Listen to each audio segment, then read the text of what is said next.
तो नमस्कार दोस्तों, आप सभी का बहुत बहुत स्वागत है हमारे YouTube चैनल पर। दोस्तों, हम बिहार स्टैटिक का अध्ययन कर रहे थे और उसमें हम जो भूगोल सेगमेंट है उसका अध्ययन कर रहे हैं। और आज हम इस वीडियो में बिहार की नदी घाटी परियोजनाओं के बारे में अध्ययन करेंगे। आप जब बिहार में जाते हैं तो आपको 3 प्रमुख बहुउद्देशीय नदी घाटी परियोजनाएं दिखती हैं। इनको हम बहुउद्देशीय क्यों कहते हैं, उसके पीछे लॉजिक बस यही है कि इन नदियों का उपयोग जो है सिर्फ एक पर्पज से नहीं किया जाता बल्कि मल्टीपर्पज से किया जा रहा है। जैसे इनका उपयोग हम सिंचाई के लिए करते हैं इन नहरों का, उसके अलावा इनमें से हम विद्युत बना लेते हैं, ठीक है। उसके अलावा क्या कर लेते हैं कई बार कि नदी के पानी को डाइवर्ट करने के लिए उपयोग कर लेते हैं ताकि बाढ़ और सूखे से उससे बचाव किया जा सके।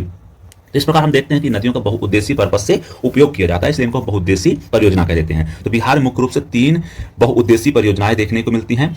उनमें से अगर हम बात करेंगे तो नंबर 1 पर आपको सोन दिखेगी, जो बिहार की सबसे पुरानी नदी घाटी परियोजना है। फिर गंडक दिखेगी, गंडक नदी पर आपको दिखेगी। उसके अलावा कोसी नदी पर आपको नदी घाटी परियोजना देखने को मिलेगी। सबसे पहले हम सोन की बात करते हैं दोस्तों। तो सोन जो है बिहार की जो है पहली नदी घाटी परियोजना है। कैसी है? बिहार की पहली नदी घाटी परियोजना कौन सी है? वो सोन नदी पर बनाई गई थी और ये बिहार की पहली होने के साथ साथ सबसे पुरानी भी है। ये जो है इसकी स्थापना 1874 ईस्वी में की गई थी। ध्यान रखिएगा, 1874 ईस्वी में सोन नदी घाटी परियोजना की बात की गई थी। और इसकी जो अवस्थी है डेहरी रोहतास का एक जगह पड़ता है, वहां बारून के पास में एक बांध बनाकर किया गया था। तो ध्यान रखिएगा, डेहरी रोहतास के पास में बारून के पास में एक बांध बनाया गया है रोहतास जिले में, और वहीं बारून के पास में एक बांध बना करके सोन नदी पर इसका विकास किया गया है इस परियोजना का। तो आप ये देखेंगे इसमें 2 प्रकार की 2 नहरें निकलती हैं इस नदी पर बांध बना करके। एक पूरब की ओर नहर निकलती है, इसे हम पूर्वी सोन नहर कहते हैं, और दूसरी है पश्चिमी सोन नहर। याद करना कितना आसान। सोन नदी से निकल रही पूरब की ओर निकलने वाली नहर को पूर्वी सोन नहर और पश्चिम को निकलने वाली को पश्चिमी सोन नहर।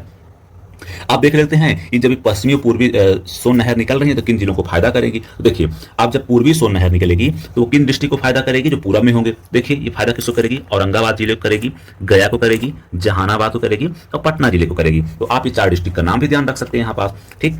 अरवल को भी करेगी, अरवल में भूल गया था, 5 हो जाएगा टोटल। तो इन 5 डिस्ट्रिक्ट को ये फायदा करेगी, तो आपको इन 5 डिस्ट्रिक्ट का नाम याद रख सकते हैं। अब जब हम पश्चिमी सोन नहर की बात करेंगे तो जो सोन नदी के पश्चिम में 4 जिले हैं उनको ये फायदा करेगा। पानी इसका जितना भी आएगा वो है कैमूर डिस्ट्रिक्ट, रोहतास डिस्ट्रिक्ट, बक्सर और भोजपुर डिस्ट्रिक्ट को इसका फायदा मिलेगा, ठीक है दोस्तों। तो पूर्वी नहर से किन जिलों को फायदा मिलेगा? जो जस्ट सोन के पूरब में होंगे, औरंगाबाद, गया, अरवल, जहानाबाद और पटना को फायदा मिलेगा। जबकि पश्चिमी सोन नहर से कैमूर, रोहतास, भोजपुर और बक्सर डिस्ट्रिक्ट को फायदा मिलेगा। और सोन नहर के सोन परियोजना के बारे में देख लेते हैं। सोन नहर पर जो है जल विद्युत केंद्र भी बनाए गए हैं। आपको बता दिया कि ये मल्टीपर्पज जो रिवर वैली प्रोजेक्ट होते हैं उस पर जल विद्युत केंद्र भी बनाए जाते हैं। तो यहाँ पर 2 जल विद्युत केंद्र बनाए गए हैं, एक डेहरी जल विद्युत केंद्र है, दूसरा बारून जल विद्युत केंद्र है, ठीक है। आपको याद होगा सोन नदी पर बाणसागर बहुउद्देशीय परियोजना भी बनाई गई है जो 1973 में बनाई गई थी। यह 3 राज्यों का संयुक्त प्रयास है, मध्य प्रदेश, उत्तर प्रदेश और बिहार को। इसमें जो शेयर मिलता है, मध्य प्रदेश को 50% शेयर है, उसके अलावा यूपी और बिहार को 25% शेयर मिला हुआ है। तो ठीक है दोस्तों, तो बाणसागर जो बांध है वो शहडोल जिले मध्य प्रदेश में बनाया गया है। तो आप ये बातें सोन नदी के बारे में ध्यान रख सकते हैं। अब हम बात करते हैं गंडक नदी पर जो बनाई गई परियोजनाएं हैं। तो ये भारत और नेपाल के मध्य क्या है? एक संयुक्त परियोजना है। एग्रीमेंट इसके लिए 1959 में हो गया था। गंडक नदी पर बांध बनाया गया है भैंसालोटन के निकट में। आपको पता हो, गंडक नदी जो है पश्चिमी चंपारण डिस्ट्रिक्ट में भैंसालोटन नामक स्थान पर एंटर करती है बिहार में। वहीं पास इसमें एक बांध बनाया गया है। इस बांध बना करके यहाँ इस बांध का नाम क्या है? वाल्मीकि नगर बैराज, ठीक है। तो वाल्मीकि नगर बैराज अगर आपसे कभी पूछ लिया जाए किस जिले में स्थित है, तो यह जो है पश्चिमी चंपारण डिस्ट्रिक्ट में स्थित है।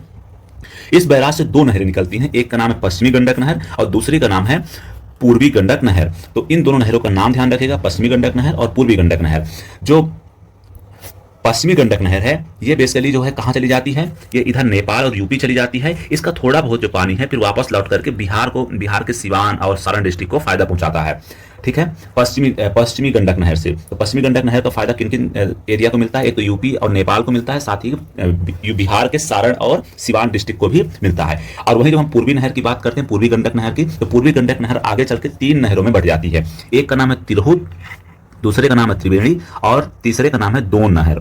इन तीनों नहरों का नाम ध्यान रखिएगा। सीधा पूछा जा सकता है या ऑप्शन बना के पूछा जा सकता है कि गंडक नहर परियोजना के तहत पूर्वी गंडक की कौन कौन सी सब नहरें हैं। तो इसमें एक है तिरहुत, दूसरा त्रिवेणी और तीसरा है दोन नहर, ठीक है। इन नहरों से किसको फायदा मिलता है? इन तिरहुत, त्रिवेणी और दोन नहर से पश्चिमी चंपारण, पूर्वी चंपारण, मुजफ्फरपुर और वैशाली डिस्ट्रिक्ट को इनका फायदा मिलता है, ठीक है। आप मैप पर इन चीजों को देख सकते हैं। ये गंडक नदी है जो नेपाल से आती है और यहाँ पास आप भैंसालोटन नामक जो पश्चिमी चंपारण में प्लेस पड़ता है वहां पास बांध बनाया गया है, ठीक है। इस बांध से जो पूरब की ओर नहर निकली, पूर्वी गंडक नहर, ये आगे चलकर 3 नहरों में बट जाती है। एक का नाम है तिरहुत नहर, दूसरी का नाम है त्रिवेणी नहर और तीसरी का नाम है दोन नहर। और ये फायदा किसको पहुंचाती है, आपको हमने बता दिया, इन डिस्ट्रिक्ट्स को ये फायदा पहुंचाती है नहरें।